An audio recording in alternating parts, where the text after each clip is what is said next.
Brighton, fellow a member of the Ashna Counselling and Psychotherapy Creative Team in North London, where they are nourishing a therapeutic service and learning community where the pulse of Ashna's name devoted to love is sensed, felt, questioned, critiqued, queried and creatively put into action. Things that, again, resonate with the spirit of this chapel. So drawing from his care experience, questions of care, loss and belonging have shaped Jamie's life and work, and I expect to hear glimmerings of these themes throughout his offering tonight. I feel compelled also to acknowledge and express gratitude to Jamie for being a therapist in this wild world that we live in today, for committing to work with our fragile and tender hearts, as well as believing in the possibilities of young people. Because goodness gracious, we need the support, comfort and wisdom of those that can reckon with both the internal and external pain we face today. So thank you, Jamie, for doing what you do, for weaving both justice and care into your practices, and also just a thanks to all therapists out there, out here doing what they do. I will also say that the care experience community of whom Rosie and Jamie are part of have shown me, this chapel, and many of us, what belonging, family beyond family, connection, care and community might mean today. And this spirit of curating a sense of belonging for all, which Emily Kemp, the founder of this chapel, was so strong-willed in trying to realise, infuses the words and practices that take place in this chapel today. And I'm grateful that Jamie's words are going to resonate and become part of the memory of this space too, as it's part of this attempt to foster a sense of belonging for all. Thank you, everyone. Wow, this is a truly special, soulful and heartful way to spend a Sunday afternoon. I feel truly seen. The Austrian poet and novelist Rilke wrote, "Try to love the questions themselves, not to rush to answer them, not to solve them too quickly, but to live with them patiently and attentively, as though they were rooms we're slowly learning to inhabit." For as long as I can remember, the question, what is care, has lived in my body, attuned to how care is done, how it is felt, and how it is altered. And care experience separated from my birth family into a care system which at times felt anything but caring. It meant the meander of my professional life has in different ways called me to caring roles, leading to my current therapy work, where I experience how healing emerges in relationships, where care is cultivated and felt between bodies and in community. Our theme invites us to contemplate being seen, and I invite us to linger with some fragile questions. What does it mean to be seen when what is seen cannot easily be understood, recognised, or borne without discomfort? And what does care ask of us in those moments? Before Sigmund Freud, there was Joseph Breuer. Breuer was a 19th century Viennese physician who sat with patients whose bodies were speaking in strange and troubling ways. Paralysis, loss of speech, pain without visible cause. In working with one patient in particular, Bertha Pappenheim, later referred to as Anna O, he noticed something remarkable. When she was able to speak about experiences that overwhelmed her, her symptoms sometimes eased. It was she who called it the talking cure. Something radical was discovered in that encounter between Anna and Breuer, that the body might carry what the mind could not. yet translate. That suffering could be an enigma lodged in the flesh, but careful, patient listening mattered. Freud took up this discovery and developed it into psychoanalysis. In his early work, he remained close to the body, using touch, massage, and attentive presence as ways of helping patients translate their symptoms they were trying to communicate. He began to formulate that human beings are shaped not only by what we consciously know, but by forces that operate beyond awareness. In this, he changed how we understand ourselves in theorizing the unconscious. At first, he believed his patients when they spoke of childhood sexual abuse. He proposed that their symptoms were linked to real violations.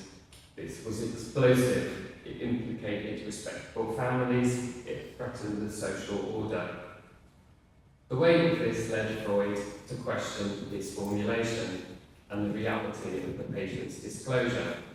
Rather than locating disturbance in what happened between adult and child, his formulation shifted to increasingly located within the child's own unconscious life. The source of conflict was reframed as fantasy, as inner psychic reality. The locus of disturbance was turned inwards. Historians debate why this shift occurred. Was it professional survival, a wish to secure psychoanalysis as science, an inability to bear the scale of what was being disclosed? Perhaps all of these. What matters to us is that the reality of the message, relational and embodied, receded at that moment, theorized instead as the patient's unconscious fantasy and individual pathology. There is something here about how going astray can happen in the presence of the enigmatic, when what is revealed carries too much charge, too much social consequence, too much moral disturbance. The temptation is to move the disturbance elsewhere. Years later, in the 1960s, a woman called Jean lost her first child at birth, a stillborn baby. There was little to no language, understanding, or support then for postnatal depression, nor for her struggles with an unattuned family or husband. Her grief had few places to land. What could not be spoken had to be carried. When grief is not received, it does not vanish. It becomes enigmatic, circulates without translation. Grief can make the body a home through the absence of care. Her unheld distress did not end with birth. It travelled across time, shaping lives, relationships, and childhoods that followed. What cannot be metabolised in one generation can arrive enigmatically in another. Another Jean, but Jean this time, Jean Laplanche, a 20th-century French psychoanalyst, whose work has become increasingly influential as it is being translated and put to work today, returned to what he identified as Freud going astray. He sought to return psychoanalysis to its most unsettling discovery. What shapes the unconscious is not primarily what arises within the individual, but what is transmitted from others, often unknowingly, through looks, gestures, tones, questions, and silences. In doing so, he restored relational, embodied reality that had receded. He called these transmissions enigmatic signifiers. Enigmatic not because they are mystical, but because they arrive without instructions. They reach the child before the child has language. They demand psychic work without explaining what that work is. And here is where care becomes most fragile and most necessary.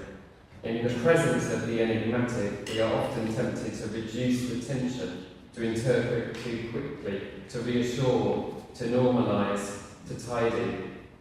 Not out of cruelty, but out of discomfort. Care asks something harder. It asks whether we can remain. As a child, I was taken to a psychotherapist. I remember sitting in the room while she asked me about my birth family. Before I could answer, something happened in my body, a tightening, a rush. As though something had been opened too quickly without preparation, I clammed up. Not because I did not want to speak, but because the question carried more than I could hold.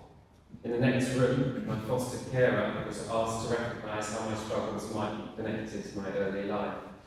This was documented in my care files, but never explored with me. The question existed, but it did not exist with me. It lived elsewhere, in adult conversations about my life. The unspoken message was not, there are parts of your story that are complicated and painful, and we will go at your pace, for they belong to you, and they are speakable. The message was closer to this. We will not talk about this so you can settle. Laplanche helps us to see why this matters. When the enigmatic is deferred rather than held, it does not disappear, it enlarges, was being seen in a way that overwhelmed rather than cared. In my late 20s, I navigated a cancer diagnosis. A few days after surgery, following a night of pain and fear, the head nurse walked through the ward with the morning shift. She surveyed the patients, paused at my bed, and said, "He's young, he'll be fine to wait." It was a small sentence, efficient, practical, perhaps even clinically reasonable, but in my body it landed as familiarity. In that moment, I was not only a patient recovering from surgery, I was a child who had learned that my needs are unimportant and distress can be swallowed. The nurse could not have known this history, and yet the enigmatic message rippled backwards. Her words lingered in my body more viscerally than the trauma of the surgery itself, not because they were cruel, but because shaped by early experience of care that faltered that absence so proudly. The message exceeded its intention. It carried more than was consciously meant. It was not dramatic, it was subtle. I carried it enigmatically, like a tender scar. Laplanche might say care calls us to de-translate the message, not to explain it away, but to take what has landed in the body as disturbance and excess, and gently practicing, befriending, to stay with it, to address it and let it be felt between us. In exigent psychoanalysis, Gilles takes up Laplanche's invitation to Laplanche to work, just as he did Freud, bringing the enigmatic into dialogue with contemporary neuroscience. The enigmatic is not only cognitive, but affective. It lives in the realm of sensation, atmosphere, and bodily memory. Care, then, is the capacity to remain with that affective charge, to tolerate its intensity, and allow what is felt but not yet known to be felt together. Late last year, I joined my friends and colleagues, Rosie Canning and Jim Goddard, to hold space for our care experience community to explore our sibling relationships. After sharing our brief offerings, the group began sharing their stories of siblings lost, separated, imagined, or never fully known. As the stories accumulated, I felt the room filled with the density of loss. I quietly worried, what have we opened? Will we be all okay after this? I reminded myself to breathe. As the subtle and gentle holding flowed between us, no one rushed to interpret, no one tried to fix, no one closed down the sharings. A quiet form of care emerged, a shared knowing, an unconscious holding with time. Psychotherapist, writer, and soul activist Francis Weller writes in The Wild Edge of Sorrow, Rituals of Renewal and the Sacred Work of Grief, that grief has many gates, and that when we are able to tend to it together, we discover we are not alone inside of it. What feels unbearable in isolation becomes, in community, something that can be held. Together in our community, it felt as though we were passing through those gates together, even if only momentarily. Grief was no longer sealed inside individual stories, it became something shared, breathed, and carried between us. We were sitting together in the presence of the enigmatic, and that was enough. You really get why I like Laplanche by now, I imagine. Laplanche never offered, and this is a reason why actually I really like him, Laplanche never offered a method for how to do his psychoanalysis. He was wary of trainings that promised certainty, technique, or mastery. For him, the work was humbler and more demanding.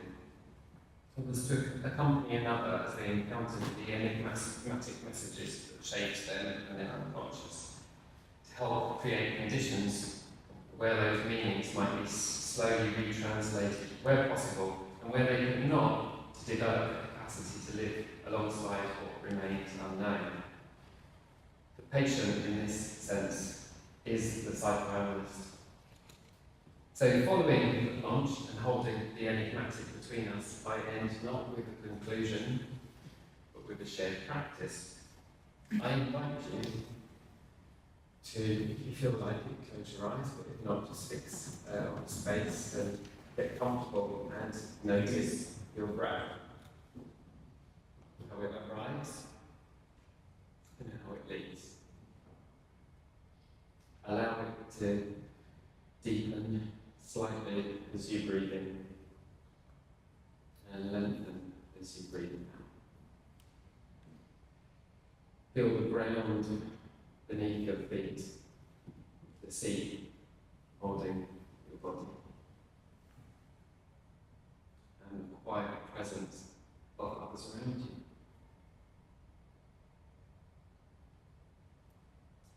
Now, if you feel comfortable, I invite you to gently turn towards someone next to you. And keeping your awareness in your body, I invite one of you to say quietly to the other, I am here to see you.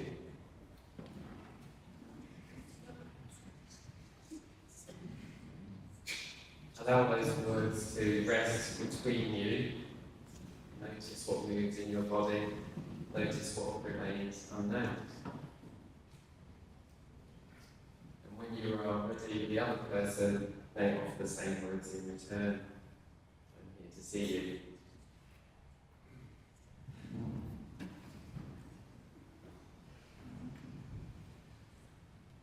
Perhaps this is where care begins. Not in understanding, not in resolution, but in the simple, difficult act of remaining present to one another in the presence of what cannot fully be known. Thank you.